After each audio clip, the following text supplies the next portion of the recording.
Good. Om Sahana Vavatu Sahanau Bhunaktu Sahaviryan Karavavahai Tejasvinavadhitamastu ma vidvishavahai. Om Shanti Shanti Shanti.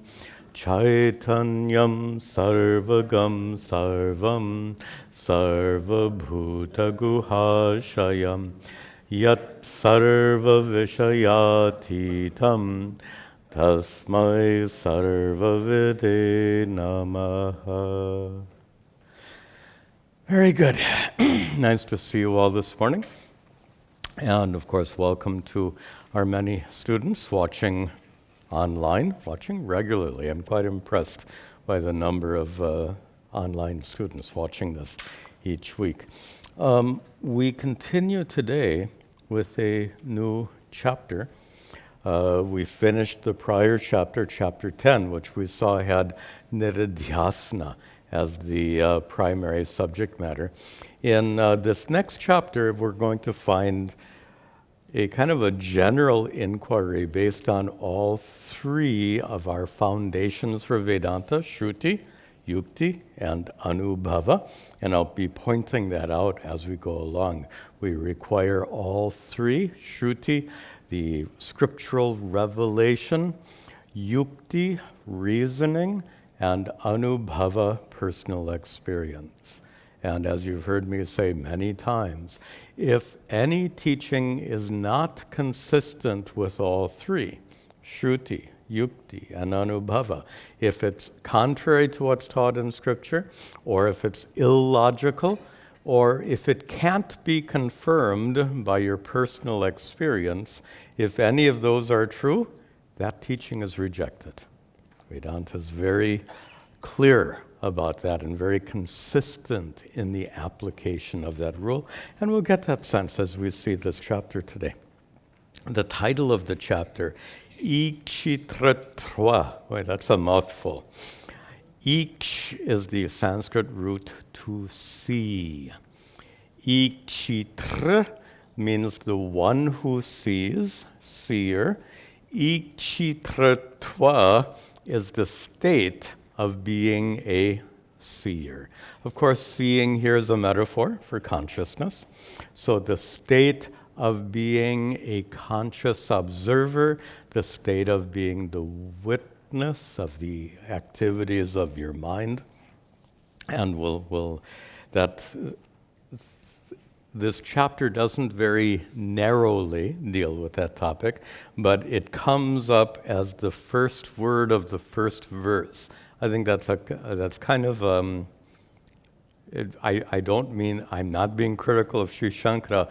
The lazy way of assigning a title to a chapter is to take the first word of the first verse. Those of you who use Word, what is the default file name? The first word. The first word of your text. Anyway, I'm being a little bit silly here. Let us proceed with the first verse. By the way, the first verse establishes something quite important. How can you be so sure the Mahavakya, like Tattvamasi, how can you be so sure a simple statement of 3 words can give enlightenment? That's a pretty bold assertion on the part of Vedanta, that these 3 words, Tattvamasi, can make you enlightened. How can that possibly be? And that's exactly the answer the question that's answered in this first verse. And we're back to now the shorter meter. The prior chapter was in a meter of 12 syllables. This is back to the more familiar meter of 8 syllables. It's called Anushtubh Chandas. Repeat after me. And of course, as I'm reciting, be sure to read the translation and then repeat after me. Ikshitratva ikshitritvam swatah siddham, ikshitritvam swatah siddham, jantunam chatatonyata, jantunam chatatonyata, ajnanadityatonyatvam, ajnanadityatonyatvam, sarastiti nivartyate, sarastiti nivartyate. Okay, that looks good. Okay, the first verse of this chapter, he says, ikshitritvam, the state of being the conscious knower of the activities of your mind. That's what we're talking about. That's the title of the chapter. And Shankara begins with a very important observation. He says, it is jantunam, for all beings, the state of being the witness or observer or revealer of the activities of your mind. He says that this state is swata siddham, self-evident, self-established, known without any other assistance. So we've had a discussion like this before. If I ask you, how do you know you're conscious? Consciousness is absolutely unique in that everything else is known to consciousness, right? Everything else, we have this basic division, subject and object. Consciousness is the awareful subject. Anything known to consciousness is an object. So we could say that the world of objects are all known to consciousness because of consciousness. So then we ask the next question. Okay, the world of objects is known because of consciousness. How is consciousness known? It's a common question. But look at the dilemma. If you say the world of objects is known by consciousness, if you were to suggest that this consciousness is known by another consciousness, then that consciousness would be known by another consciousness and another consciousness. You have this infinite series, which in logic is considered a refutation. Anything that you can reduce to this kind of infinite series is considered illogical. So that can't, not only is that illogical, it's not experientially true. Are you conscious of your consciousness? I mean, do you experience consciousness in the same way as you experience me sitting here? It's different. It's completely different.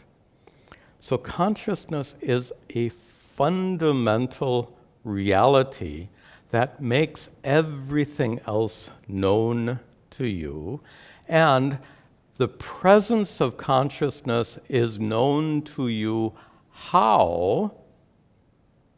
That's what the word swata siddha means. It is self-evident. No one needs to tell you you're conscious. You don't need to prove you're conscious. You don't need a scripture to tell you you're conscious. So consciousness is swata siddha, self-revealing, self-shining. They use a metaphor. You don't need a light to see the sun. The sun is self-shining, self-revealing. In the same way, you don't need another consciousness to know your consciousness. Like the sun, your consciousness is self-shining, self-revealing. One more point I wanted to make? No, maybe not. So now here's that's the good news, but there's a problem. And that is the consciousness which is self-revealing, the consciousness which is present in your experience right now, the consciousness because of which you know what's happening right now, it turns out that you don't know the true nature of that consciousness. It is present in your experience, but yet its true nature remains unknown. This is one of the great ironies of spiritual life, that something present in your immediate experience can remain unknown. You say, how can that be? If it's immediately present, then how can it be unknown? Well, first of all, we didn't say it was completely unknown. We said it's svata siddha. So its presence is known. What is unknown is the nature of consciousness. Consciousness is known, its nature as being sat, uncreated, unborn, unchanging, limitless, boundaryless, chit, that consciousness, which is ananda or ananta, the source of peace and contentment, the source of fullness, that which is vast. That nature is unknown. So we could say consciousness is partially known. And that's, I think, a fair statement. It is partially known. It is not fully known. And a good metaphor, many of you know the 10th man story. So the 10th man was completely present in his experience, but he didn't know himself. If you don't know that story, the short form is, many of you know the story of the Mahabharata. You know the story of Karna. Karna, who was actually born in the royal Pandava family, but was raised by another family, and Karna didn't know his true nature. Karna didn't know he was one of the Pandavas. Was Karna present in his experience or not? Fully, completely. So his presence in his experience was there, but he didn't know his true nature. In particular, he didn't know his birth mother in particular. So this is a good example of how consciousness is present right now in your experience, but its nature is unknown. Or the language you've heard me use before, the consciousness that you take as being ordinary, the rishis discovered to be extraordinary. And that's why we're using the teachings of the rishis here. So the rishis discovered that the consciousness you think is ordinary is actually not only unborn, uncreated, boundaryless, etc., etc., etc., but they discovered that consciousness is identical to the underlying reality because of which everything exists. At first, this seems kind of unrealistic. Your consciousness, when I say your, please put it in quotation marks, because there's no your consciousness. But it's helpful to use, let me just make a side comment. Why then do I continue to use that expression, your consciousness? This is something I learned from my guru, is the use of pronouns to make things relevant. If I talk about the consciousness, which perhaps is more linguistically correct, it makes it very abstract, conceptual, theoretical.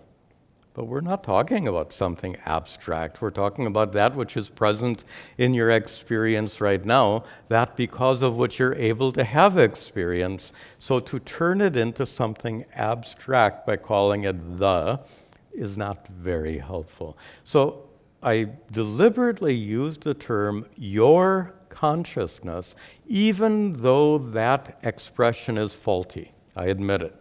It is defective.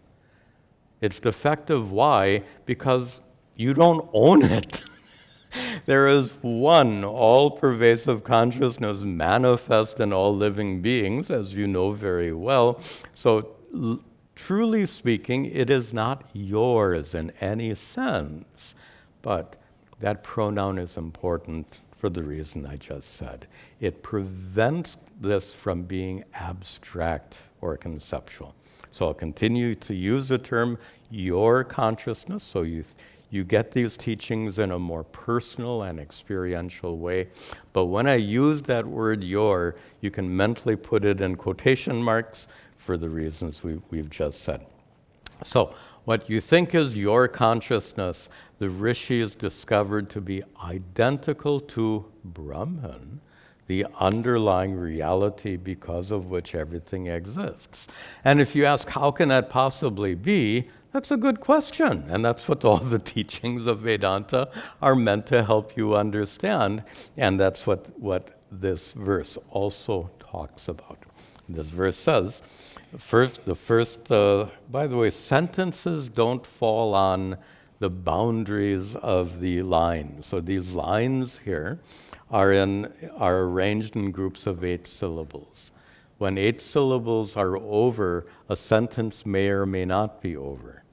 The first sentence is ikshitratvam swata siddham jantunam is the first sentence.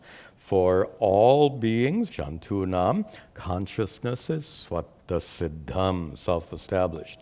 Next sentence, cha, and tataha anyata, otherness. Tataha, from that reality revealed by the ancient rishis, from that Brahman, the commentator says. So the sense of being anyata, I'm translating here, is the feeling or conclusion that your consciousness is other than Brahman. Shankara says that is ajnanat iti. Iti ends the sentence. He says it is due to ignorance. Due to ignorance, the consciousness present in your experience right now is not known to be Brahman. That's a perfectly reasonable statement. Just like Karna didn't know himself to be a Pandava, you don't know your consciousness to be identical to Brahman. It's a parallel statement. There's no absence of experience, there's an absence of knowledge. Or conversely, presence of ignorance. Due to the presence of ignorance, Karna didn't know who he really was. Due to the presence of ignorance, you might not know that your consciousness is actually Brahman. And that's what Shankara says in the second sentence. He says, tataha anyata, the state or sense or conclusion of being other than Brahman, Shankara says, ajnanat, that is due to ignorance. Third sentence, ataha, for this reason, anyatvam, that conclusion of being different from Brahman, separate from Brahman, the conclusion that your consciousness is something quite ordinary, all of that, last word, nivartyate, is removed. Is removed how? Sad asi iti. And this is a paraphrase of the Mahavakya. Mahavakya is tat tvam asi. Here tat is substituted by sat, which means the same thing, and sat becomes sad due to grammar rules. So sadasi is a paraphrase of the Mahavakya. So the ignorance that prevents you from recognizing that the consciousness that you think is ordinary, your consciousness, your in quotation marks, the ignorance that prevents you from knowing that your consciousness is in fact identical to Brahman, that ignorance is removed, nivartyate. How is it removed? To remove ignorance, we need a source of knowledge. What is the source of knowledge? In the most narrow sense, the source of knowledge is the Mahavakya, the statement, you are that. When Queen Kunti told Karna, you are my son, it was that statement that removed Karna's ignorance. Here, when the scripture says, you are that, those three words remove ignorance. Now, Shankara has more to say about this, about how knowledge removes ignorance. And just by saying that, just an observation, how does knowledge remove ignorance? This is one of many things that characterize Shankara. He doesn't take anything for granted. You know, so often in more casual studies, you're taught something, you say, okay, that sounds right. That's not good enough for Shankara. He wants to go very deeply and make sure that it is completely understood. And there's a nice metaphor for this. It's a process called manana, many of you know. So shravana, manana, nididhyasana. Shravana is a mahavakya. Shravana means using the teachings to discover your true nature, in particular using the mahavakya, that's shravana. Manana is a process of removing doubts, and all advanced texts, and I should say all texts that are not introductory texts, include a lot of manana, and that certainly includes this Upadesha Sahasri. I had to correct myself. I wouldn't call this an advanced text. I don't think that's correct, but it certainly is not an introductory text, as we saw in the last chapter. So Shravana, Manana, and Nididhyasana, I don't need to explain. We talked about that so extensively in the last chapter. So here we're seeing Shankara's use of Manana and to remove doubts, and the metaphor used, and it's a brilliant metaphor. If you have cows in your pasture, you all have cows in your pasture, I suppose. In ancient times, we might have, and we want to keep them in the pasture, so we have a fence, and that fence means you have to put posts in the ground, and then have crossbars in between those posts. When you dig a hole and you put that post in the ground and you fill dirt in the hole, that post is not very sturdy, right? You can just push it and it'll tilt over.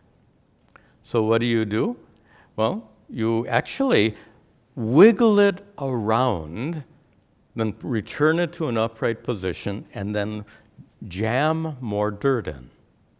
Then what do? Wiggle it around some more, jam more dirt in, shake it some more, and jam more dirt in. That shaking of the fence pole is like what we call purva paksha, the introduction of opposing points of view. Filling in more dirt is like the siddhanta. It's our response to those challenges. So this characterizes manana, going very deeply, exploring all the aspects of a teaching, and that's what Shankara does in the next verse. Etavat dhyamritatvam na, etavat dhyamritatvam na, kinchidanyat sahayakam, kinchidanyat sahayakam, jnanasyeti bruvachasram, jnanasyeti bruvachasram, salingam karma badhate, salingam karma badhate. He actually starts with a quote from the Brihad Aranyaka Upanishad. The quote is etavat. By the way, the words are jammed together. Etavat hi amritatvam are the words, but due to grammatical rules, they combine in this way.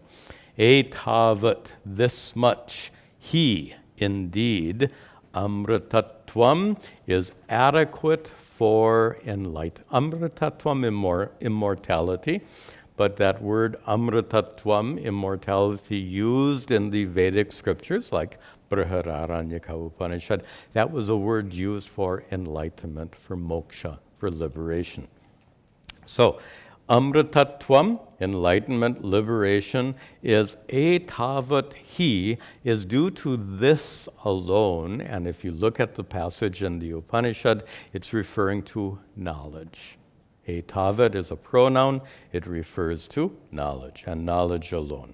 So the passage in the Upanishad says, immortality, meaning enlightenment, is due to knowledge alone. By the way, I noticed when I was preparing this chapter, Shankara refers to Brihadaranyaka Upanishad in many places, again and again.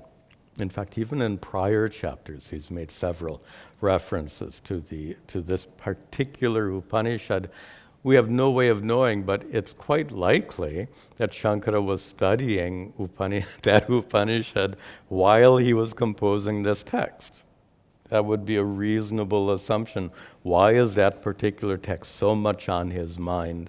Perhaps he was studying or teaching that text at the time that he was composing this Upadesha Sahasri. We don't know, it's just a thought. So, the scripture says this. It says, etavati amritatvam, immortality, enlightenment is due to knowledge alone, and therefore, na kinchit anyat, nothing else.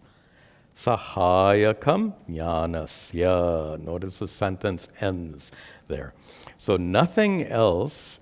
Sahayakam is an aid, is something which assists, is sahayakam. Nothing else is needed to assist jnanasya. There's no assistance needed for knowledge. Knowledge needs no other assistance. Now, this is actually referring to one of Shankara's, what can I call it? Pet peeve? Every teacher has pet peeves. You know some of my pet peeves, right?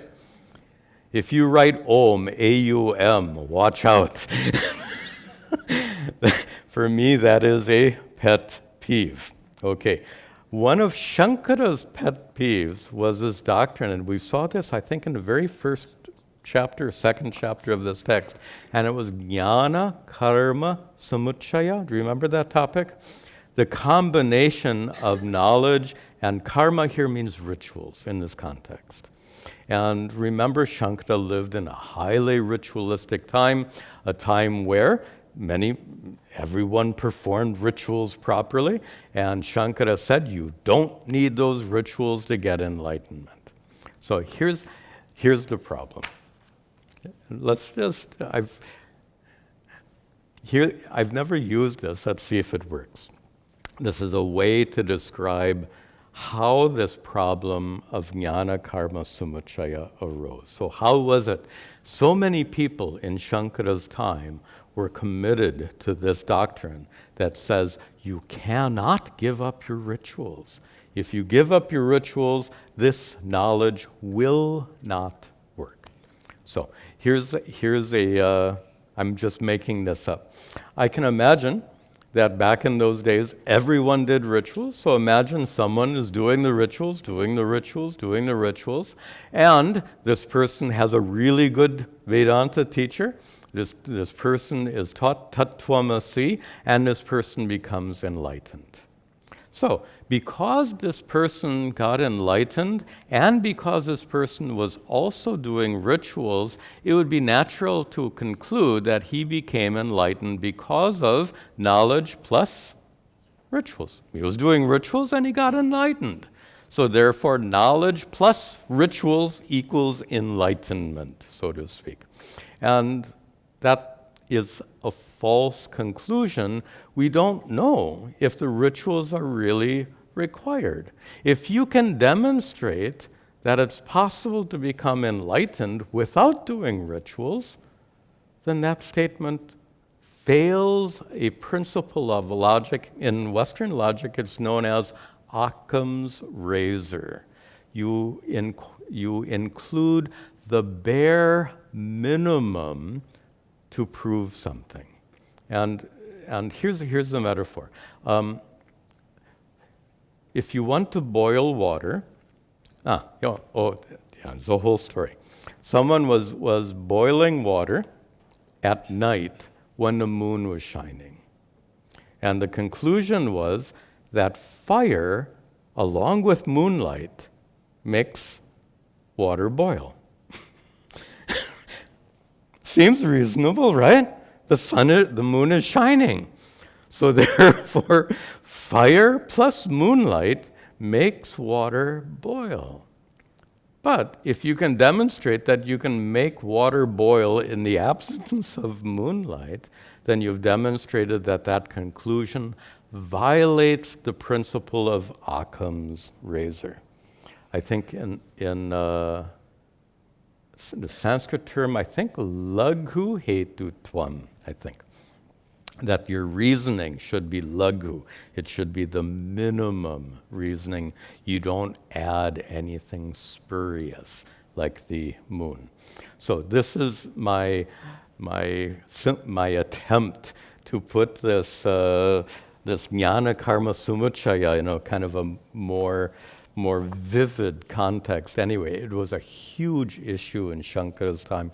It may not be a big issue today, not in a sense of doing rituals. Rituals are very much out of fashion today, so to speak. But doing other forms of karma are not. Many people think that you won't get enlightened unless you do this meditation, unless you do that spiritual practice. So there's a similar wrong conception. In fact, people who would claim that you become enlightened as a result of meditation is a karma, is it not? Manasa karma. So to claim that meditation makes you enlightened or meditation aids knowledge directly in making you enlightenment is a similar mistake made in modern times, like the mistake of rituals in ancient times. So the scripture says, etavat hi amritatvam. All you need is knowledge. Nothing else is required to support that knowledge, to assist that knowledge. Iti bru, in the third line, iti bruvat shastram. For our Sanskrit students, an interesting sandhi. Bruvat shastram. Thus, the scripture says, that Brihadaranyaka Upanishad passage says that, and by saying so, scripture itself, badhate, negates karma, meaning rituals here. So scripture itself negates karma, salingam. And the commentator says lingam here refers to all the auxiliary rituals. Complex Vedic rituals was a main ritual, plus many secondary or auxiliary rituals. And Shankara concludes here that the scripture negates them all. And here's an interesting observation before we move on to the next verse, and that is the Brihadaranyaka Upanishad is part of the Veda. The same Veda that prescribes rituals, the same Veda negates the value of those rituals. This is a fact. The same Vedas that prescribe rituals is the same Veda that says you won't get enlightenment through those rituals. You gain enlightenment through knowledge. And if that confuses you, then you haven't properly understood the principle of adhikari bheda, which we've discussed here several times. That there are different categories of people who use the Vedas to guide their religious and spiritual lives. So for the great majority of people, the Vedas contain instructions on how to do these rituals. And in ancient times, that was crucially important for them. But there were other people who were not interested in going to heaven.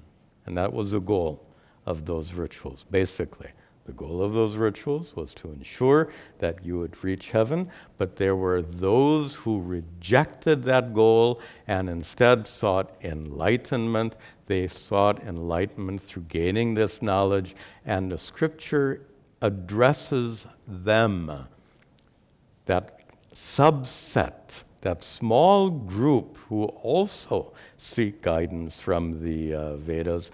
They are particularly addressed by saying, this much only, knowledge alone is necessary for enlightenment. So notice then the scripture addresses different groups of people.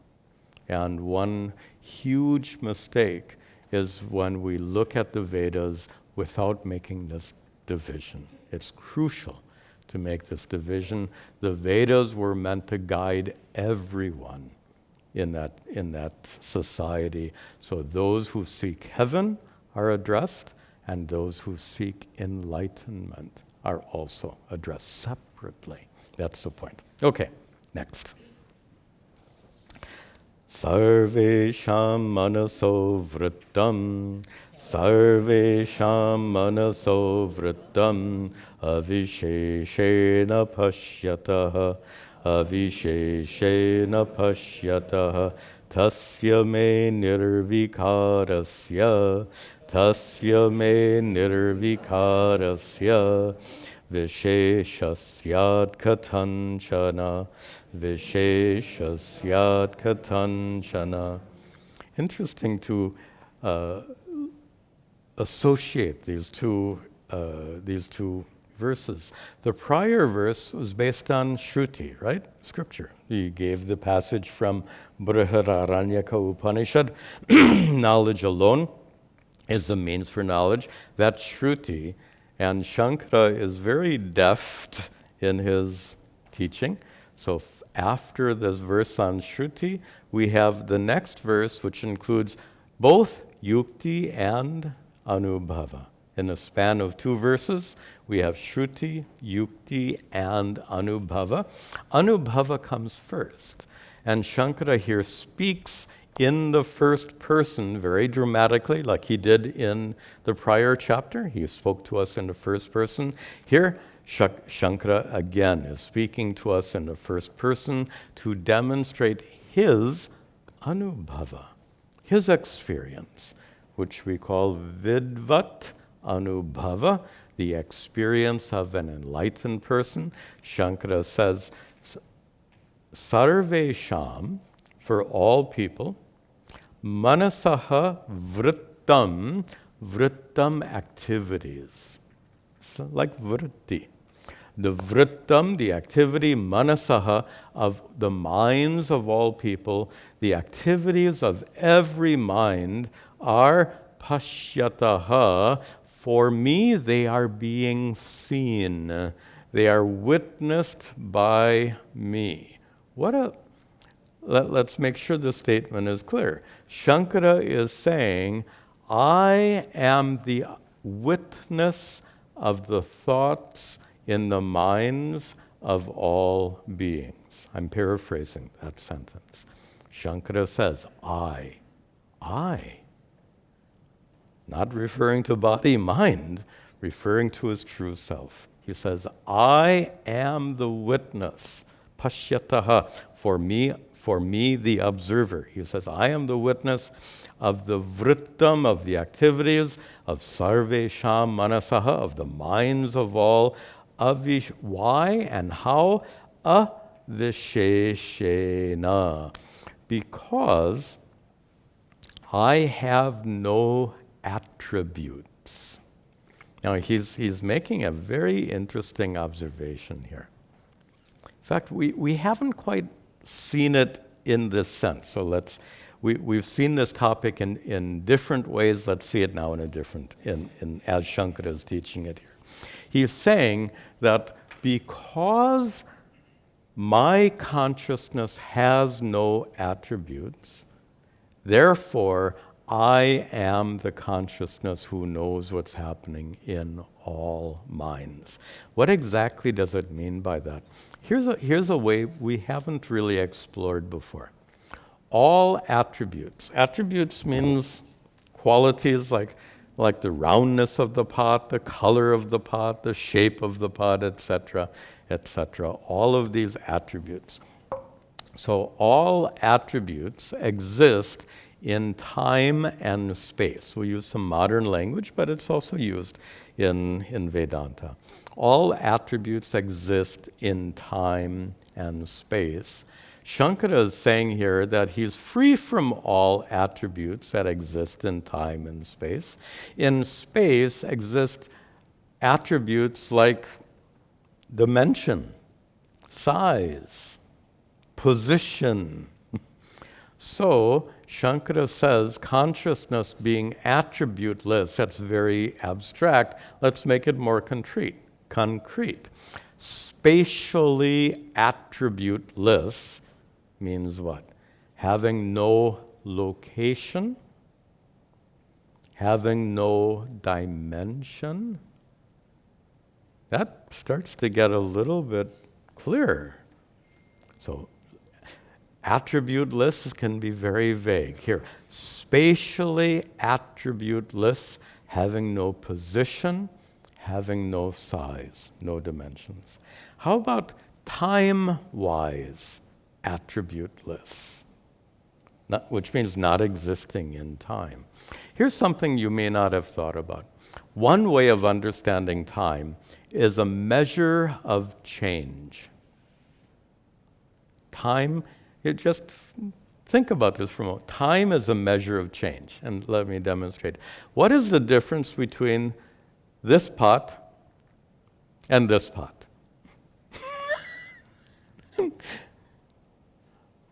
There was change. What changed?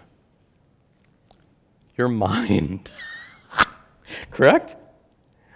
In that gap between this pot and this pot, your mind had several thoughts. So there was change going on, and due to the change of your thoughts, you experience time. If your thoughts change more, you experience more time. This is actually some interesting psychology, figures in very prominently in the practice of meditation. When your mind is racing, it feels like 5 minutes feels like an hour, right? When your mind is racing. Why? Your experience of time is an experience of how rapidly your mind is changing. Conversely, in meditation, when your mind becomes very quiet, time just goes. Sometimes in meditation, I open my eyes and half an hour has gone, just like that. So when your mind is very quiet, when there are fewer activities in your mind, then there's less experience of change. So time is a measure of change, which means that which doesn't change is timeless. That which is unchanging is free from the attributes related to time. And that's exactly what Shankara says here. So by saying avisheshena, consciousness being free from attributes, free from spatial attributes like position and location, position and size, dimension, free from time attributes, meaning unchanging. That being free from spatial limitations, there is one all-pervasive consciousness, manifest in all minds, which is what he says in the very first quarter here. Being time-wise limitless, free from time attributes, is what he's going to talk about in the second half of this verse, where he says, tasya me, for me, being that witness of the activities of all minds, for me, nirvikarasya, for me, being unchanging. And here again, we're putting a new spin on this word unchanging.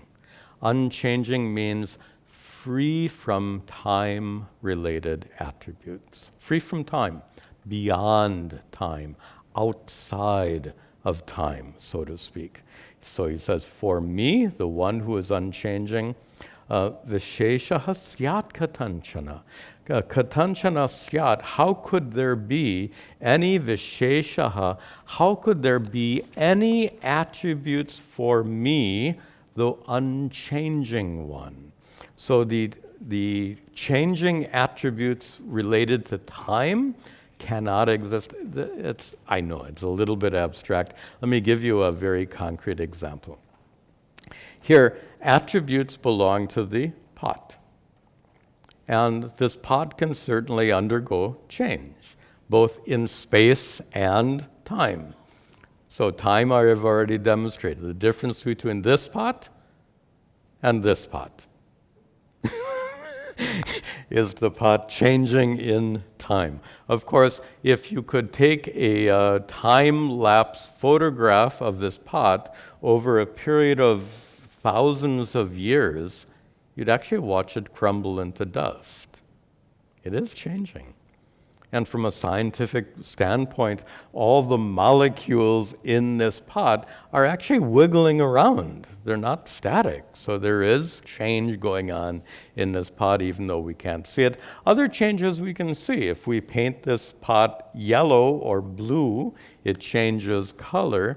If we maybe break a part of this pot away, then we're changing its shape. If we grind it up into dust, it's changing in other ways. So this pot has attributes. Those attributes are subject to change.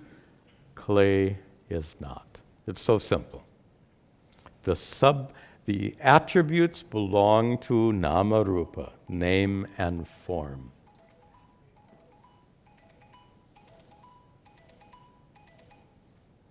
Attributes belong to nama rupa, name and form. Attributes do not belong to the substratum, so clay undergoes no change whatsoever. That is Shankara's metaphor here. Okay. So here we, but just to make that earlier observation, prior verse was Shruti. First half of this verse is Shankara is talking about his anubhava. Last part of this verse, he uses some yukti, some reasoning. So in the span of these two verses, he's using Shruti, Yukti, Anubhava. I made a note here. We won't come to verse 6 till next class. But in verse 6, we find all three, Shruti, Yukti, Anubhava, all three used in one verse. We'll see that next week. Let's see another verse today. Verse 4. Manovrittam manaschaiva, manovrittam manaschaiva, swapnavad-jagrati kshituhu, swapnavad-jagrati kshituhu, samprasade dvaya sattvat, samprasade dvaya swatchat, chinmatra sarvago dvayaha, Chinmatra sarvago dvayaha. The interesting verse, he's using here yukti and anubhava to establish non-duality, Advaita. Let's see how he does it. He does it in a very typically Vedantic way. Let's see. He begins by saying, Manovrittam manaha cha eva. Manaha, mind, and manovrittam, the activities of the mind. By the way, the word manas, when it's followed by something that begins with a soft consonant, manas becomes mano. So manas vrittam becomes mano vrittam, the activities of the mind. The mind and its activities, there's that word ikshituhu, just like he used in the prior, no, he used pashyataha in the prior verse. Has exactly the same meaning. So ikshituhu, for me, the seer of what? the seer of manaha, the observer of the mind, the sakshi, witness of the mind and its activities. He says, for me, the observer of the mind of its activities when in jagrat, in a waking state, and swapnavat, similarly in the dream state, whatever is happening in your mind is known to you. Right now, in the waking state, and in dream state, you know whatever is happening in your mind. But then, what happens in deep sleep? I have to pause here because I'm struck by the difficulty many people have in understanding that consciousness persists in deep dreamless sleep. Many people find that counterintuitive, and I won't say it's surprising that it's counterintuitive, but it's a huge obstacle in having these teachings of Vedanta be understood by you. It's crucial that you understand exactly how it is that you are as aware in dreamless sleep as you are now. There's not a shade of difference in the degree of awareness, in the degree of consciousness. Consciousness is unchanging after all. And there are so many common misconceptions about this. For example, if you were to say, when I wake up in the morning, my consciousness is dull. After a cup of coffee, my consciousness is bright. I think we've discussed this here before, and you probably know that that's a real misunderstanding, a serious misunderstanding. The dullness is known to you. The brightness is known to you. Both dullness and brightness are known to the same unchanging consciousness. Brightness and dullness belong to your mind, not to consciousness. Consciousness avichara, as Shankara says, again and again unchanging. Unchanging means that the consciousness which makes you aware of what's happening in your mind every moment while you're awake, the consciousness that makes you aware of what's happening in your mind every moment when you're dreaming, that consciousness doesn't suddenly blink out of existence. This is such a deeply entrenched, wrong conclusion in the minds of many. Would you mind if I were to ask you for some feedback?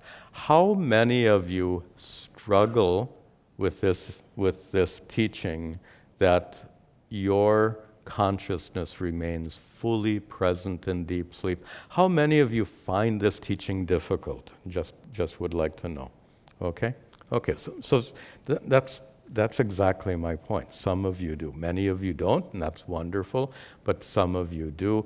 And here, some of you, this is among dedicated students of Vedanta. Among dedicated students of Vedanta, some people find this difficult. Then if we go outside of these dedicated students, then obviously the prevailing worldview is I am unconscious in deep sleep. The consciousness that's present in waking and dream state absolutely disappear in dreamless sleep. In dreamless sleep or coma, or if I'm anesthetized, that is a state of unconsciousness, and that is a complete misunderstanding of your experience. And this is my favorite topic, as you know. Experience gets misunderstood. And this is another classical case of experience being misunderstood. If you're standing in a pitch black room and can't see anything, let's just imagine, suppose we had this class at night and the power went off and all the lights went dark and we were suddenly plunged into darkness. how to interpret that experience. One possible explanation is we all simultaneously went blind. How's that? It's perfectly logical. Absolutely logical. It is a logical and it's also possible. That is, there's a statistical possibility that any of us could go blind in our lifetimes. So therefore, there's a statistical possibility that we could all go blind simultaneously. It's not impossible. Okay, so there's a plausible answer. We all went blind. But it's kind of absurd. Not kind of absurd is a silly expression. It's absolutely absurd to suggest we all went blind. Deep sleep is like that. To conclude that your consciousness blinked out of existence is absurd. Consciousness is who you are. Do you cease to exist in deep sleep? Last night I didn't exist for 4 hours. That doesn't make any sense at all. So the reason for this confusion, obviously it's a misinterpretation of the experience in deep sleep. It's an experience of nothing, and we have to get comfortable with the idea that you can be aware of nothing. Awareness in the absence of an object. Usually, awareness is in the presence of objects of which you're aware. You're aware of objects. But in the absence of objects, awareness doesn't go away. This is such a crucial teaching. And this is what he draws upon in the last verse. He says, in the last half, he says, so first verse talked about Jagrat, waking state, and Swapna, dream state. And Shankara says that he is conscious of whatever is happening in the waking and dream state, samprasade, and in deep sleep, he says, chinmatraha, consciousness alone remains in deep sleep. That's what we just discussed. Consciousness alone remains in deep sleep. That consciousness which is sarvagaha, all-pervasive, but remember, spatially attribute-free, no location, no dimensions, so sarvagaha, all-pervasive. And here's the word that we're working on in this verse, advayaha, non-dual. How does your experience in deep sleep establish non-duality? That's what Shankara is teaching here.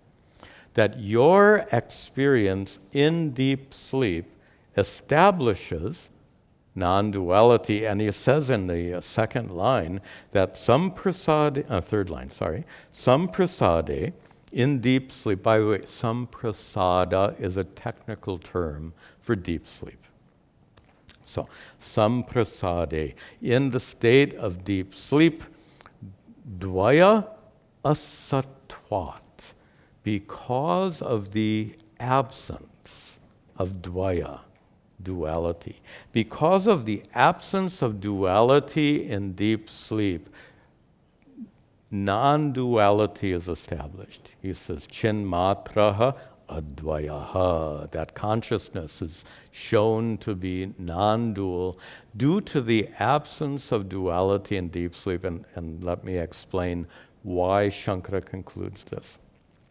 So, based on what we've said, in deep sleep, what is present is consciousness and nothing else.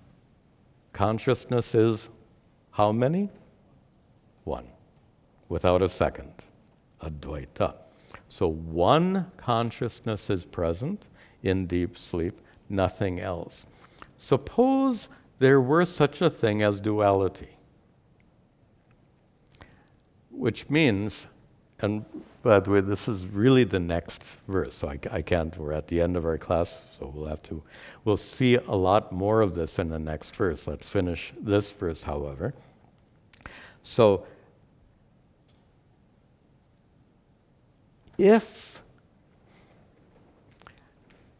by the way, and I have to bring this from the next verse. There's no way to explain it without. Duality means not just a second thing, but a second thing that's as real as you are. Because right now, there is a kind of duality. There is consciousness, and there's a world of nama-rupa, a world of names and forms. But how can Vedanta then therefore say that there's only non-duality? And the way they say it is consciousness is more real than the world of names and forms. The world of names and forms are not as real as you are. That's a nice way of understanding it. They exist, just like the pot exists, but it's not as real as clay. In the same way, the world of duality exists, but it's not as real as you are.